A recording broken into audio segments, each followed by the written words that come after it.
Ladies and gentlemen, welcome to a brand new edition of the Word of the Day podcast, coming to you from the Page Street Studios in San Francisco. My name is Jamie Silva. I am your host, and I am ready to pleasantly explain another useful word to you all. Also, I am ever so pleased to welcome to the program our latest and greatest talented voice actor and the proud resident of these here studios, Larissa. Larissa, thanks for, having me here. Happy to have you. Well, with no time to lose, let's get to today's word, which is the adjective banal, which you might also hear said as banal. In my view, banal means boring, predictable, and obvious, perhaps to the point of being cliché. So if I were like a serious artist, right, dealing primarily in postmodern neo-cubist surrealism... Not a real art genre, by the way, but go on. Well, no, that's part of the genre, actually, not being a recognizable genre. Anyway, so if I come across a painting of like a bowl of fruit, I might say, wow, how unoriginal, how unambitious, how banal. And by this I would mean, bowls of fruit are for 11-year-olds enrolling in their first art class. Paintings of these are boring, they're basic, they don't speak to the human condition at all, and I simply have no time for this utter waste of pigments. Now, for something a little bolder, a little more avant-garde, let's take a look at my latest project, which, as you see here, is a wall-sized charcoal rendering of a bowl of oatmeal. That's it? That doesn't sound very postmodern, neo-whatever it is. Well, no, that's just the beginning. See, every morning at breakfast time, I come down to the Word of the Day art studios, and I hurl a bowl of real, physical oatmeal at the wall. Gross. And after several weeks of this, you start to see a change, a transformation in the piece, and even the whole studio. Are you referring to the rats in here? They love this project. Look at that little critter over there. He's really enjoying himself a bit of gradually decaying oatmeal right now. Don't you see, Larissa? Don't you get it? The rats are part of the project. They tie the whole work together. Now the rat appears to be sharing his oatmeal with an actual cockroach. Is that also part of the project? No, actually. I did not see that coming. The point is, given my envelope-pushing artistic tendencies, I'm likely to consider more mainstream styles and subjects, such as paintings of bowls of fruit, to be just insufferably banal. Let's take a look at the online definition, shall we? Quote, so lacking in originality as to be obvious and boring, unquote. So pretty much in line with your take, it would seem. Thank you. And just to briefly touch on the etymology. This comes from the old French word banal, whose meaning evolved over time, but generally contained the idea that banal things were shared by everyone, or that everyone participated in them. Hence, they were said to be commonplace or ordinary. Banal is still a word in French today. It's spelled exactly the same way and means about the same thing as it does in English. Reason being, English basically took this word straight from the French, which makes it a loan word, by the way. That's the technical, I'm a professional linguist name for this type of word. We touched on this a bit in our episode on the word apropos, but to delve in a little deeper, I do think it's interesting how, English takes words from many languages, right? Just like what usually happens when different cultures come in contact with each other, especially over long periods. But I feel like the English and French linguistic relationship is especially close, where English not only adopts lots of French words, but also doesn't even bother to anglicize or change them at all. The spelling, the meaning, the pronunciation, everything but, I guess, the accent is preserved, even after the words have passed into mainstream English vocabulary. The French do the exact same thing, by the way, quote-unquote, borrowing tons of English words in everyday speech. For instance, le weekend, le rock'n'roll, le brunch. It's a universal phenomenon, no doubt. A friend of mine who lives in Mexico recently told me that Spanish speakers there will, of course, also borrow English words, but then they'll slice them in half and use just the first half. So they might refer to a 6, meaning a 6-pack of beer, a 7 for 7-Eleven, the convenience store, after for after party, and face for Facebook. So you're saying a person might pick up a 6 at the 7 for the after, and then post a picture of it to the face? Exactly. Now, getting back to the question of why English seems to borrow an inordinately large number of words from the French language, my favorite explanation, though I can't prove it, is that France has long been considered a place of high culture, where fancy, sophisticated people live and visit. That's right. These folks, in the popular imagination at least, while away their days in France in all manner of classy and cultured ways. Such as? Like, Larissa, how might folks live the high life whilst in France? Well, let's see. They might go to cafes and host soirees, dine out at full-service buffets, featuring a variety of delicious entrees ranging from sautés to soufflés. Then they'd sip cabernets with delightful bouquets, as recommended by top sommeliers, and attend ballets on most holidays. Hey, that's pretty cool. Can I try? Sure. Great. Okay, let's see here. They probably also wear berets, have protégés, join cabarets, insist on bidets, succumb to malaise, engage in witty repartees while eating sorbets on hot summer days, order gourmet braised fillets with hollandaise, go to museums to heap praise on Monets, sashay down the Champs-Élysées with their fiancées, and say, très passé. How about that? Amaze. Thank you. The point is, folks, that a lot of Americans, or at least upper crust Americans, have always sort of admired French culture. And what better way to emulate it, to try it on for size, as it were, than by borrowing some words from the language, which, after all, is one of the greatest repositories of culture in every country. Now, no one today thinks they're being all fancy if they say French loanwords like hors d'oeuvres or déjà vu or faux, as in faux leather. But there was definitely a time when those terms were fresh and special and clearly French, and using them would have meant putting on airs or showing off your superior education. Yeah, and I think it's actually possible to get a sense of when these French linguistic exports were first making their way through the intelligentsia of other countries, particularly English-speaking ones. See, in old books, authors typically italicize explicitly non-English words or phrases, thus making clear to the reader that they're dipping into a foreign language. But then, over time, as these words, or should I say, if these words, enter into widespread use in English as loanwords, then authors stop italicizing them. And that's when you know they've gone mainstream. Yeah, folks, keep an eye out for this in your book reading, and you may notice some examples of French words and phrases that are still seen as clearly French, and therefore italicized in print. Larissa, could you share some of these? Well, there's chic, haute, merci, raison d'état, raison d'être, bon vivant, très bien, and du jour, to name a few. You might hear these words occasionally, or see them in writing, and I think they're getting more common, but I'm pretty sure you'd still italicize them. Fair enough, but I think we've lost the thread a little here. Let's get back to banal, and specifically, how to use it in everyday conversation or writing.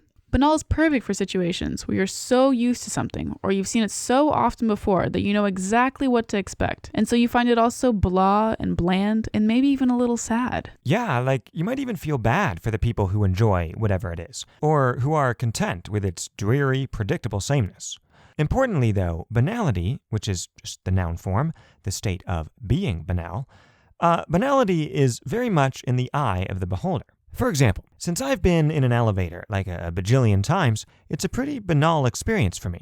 But if it were my first time and I had never imagined that such a thing could exist, then it wouldn't be banal for me whatsoever.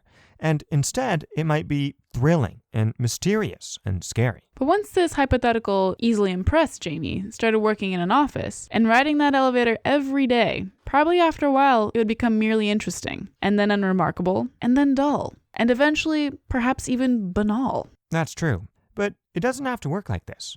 See, just because you've done something a lot doesn't necessarily make it banal.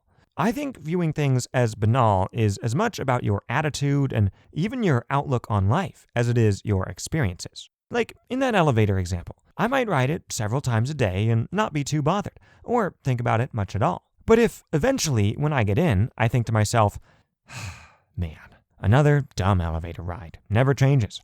Get in, press the button for the 4th floor, arrive in 4-6 seconds, ding, get out of the elevator, go to work, ho-hum. It's all so banal. Now, Larissa, you see how that's different? Well, yeah, I do. Here, it seems like riding on the elevator really sapped your joie de vivre. Or perhaps your joie de vivre was already at a low ebb, and it was drained even further by the monotony of a boring, recurring experience. Point of order, what's joie de vivre? That's another French phrase, basically meaning your level of cheerfulness. Or, more literally, the enjoyment you get from simply being alive. Okay then, yeah, that's a fair description of my hypothetical elevator riding experience. And I think it also gets at the real heart of banality. Because, people do recurring, commonplace things all the time. Really, in most cases, these are what occupy the great majority of people's adult lives, with only brief interludes of variety, excitement, or novelty. So, if opportunities to call things banal are practically ever present, whether you feel like doing so, whether you perceive something as banal, may actually say more about you than whatever you're calling banal. Interesting. This reminds me of a quote from Samuel Johnson, an English writer of the 18th century. It goes, quote, "When a man is tired of London, he is tired of life, for there is in London all that life can afford," unquote. And afford here basically means offer. The idea is that London is a fun and fascinating place, with endless things to do, people to see, and everything the heart, mind, and senses could desire. So if you find yourself tired of this fine city, and thinking to yourself, gosh, London is so dull, so banal, well then, the problem is not with London, it's with you. Yeah, I think this is a great way of showing how subjective banality is, and how it's possible to consider even some really remarkable things to be very banal. Though some philosophers and/or theologians might point out that if you seek the meaning of life in all the fun things to do in London, or in life overall, then obviously you're going to get tired of it. It doesn't satisfy. Now, we don't want it to seem like if you consider some things to be rather banal, then that means you have an addiction to novelty, or have tired of life, or whatever. Likewise, viewing some things as banal doesn't necessarily make you angry or jaded, or cause you to question whether your life has meaning. You may just find those things mildly annoying, or merely think good-naturedly to yourself that, wouldn't you know it, it's the same old, and then you go on with your day, not too bothered by whatever banality it was. But one thing's for sure, regardless of how you process it, no experience, no matter how initially special and significant it may be, is immune from becoming banal from repeated exposure. Are you saying that eventually everyone gets tired of London? Metaphorically, yes, if you stay there long enough. Sobering stuff, Larissa. Now, as a quick aside, I thought of this parallel between banal and a word that's become very popular in the last few years, namely the word, or at least a specific sense of the word, basic. Google defines this sense as, quote, having tastes, interests, or aptitudes regarded as mainstream or conventional, unquote. The idea with basic, for those unaware, is that a lot of people out there, most likely women of the younger set, they all like the same food, the same clothes, the same exercises, the same music, the same vacations, etc. And the point isn't whether or not that is actually true, it's just this is what the sense of the word implies. Larissa, would you mind giving the folks a few examples of some stereotypically basic things? Sure, let's see here. Pumpkin spice lattes and labradoodles, yoga pants and Uggs, bar and spin classes, top 40, and finally, Coachella, or any reasonably crowded beach or downtown where all the tourists go. Excellent. And I think that what these things all have in common, at least to the critical and disenchanted observer, is that they're banal. They're what everyone likes. They're predictable, uninspired, uncreative, follow the crowd, and sure, probably pretty fun, but that's not the point, drat it. Being authentic is the point. And since being into things that very few other people are into is the narrow road to authenticity and genuine self-expression,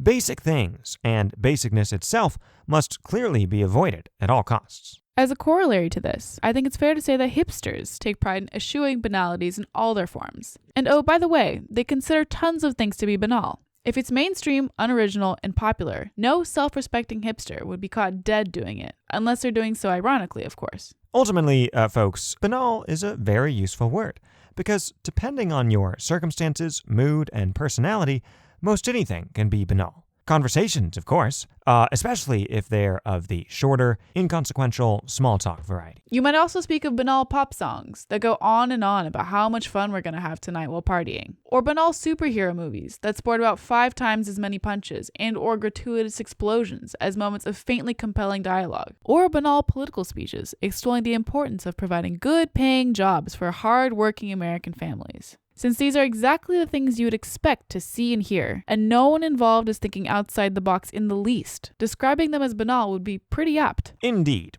All right, how about now we get a couple examples of how this word appears in literature.